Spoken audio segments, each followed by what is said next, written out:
This video is about how to post an image poll on YouTube community using your mobile phone. Now on your YouTube app, you need to tap this plus button below here, then choose to create a post. And on this next screen, you need to choose image poll to start creating your poll.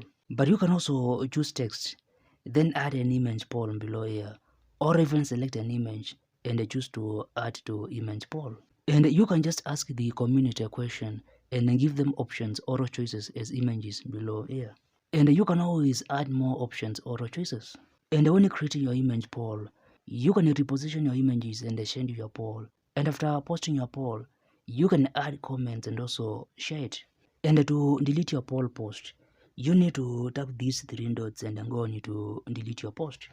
Now, if you find this video helpful, like it, and if you want to grow and succeed on YouTube and other social media platforms, ensure you subscribe to this channel for more videos.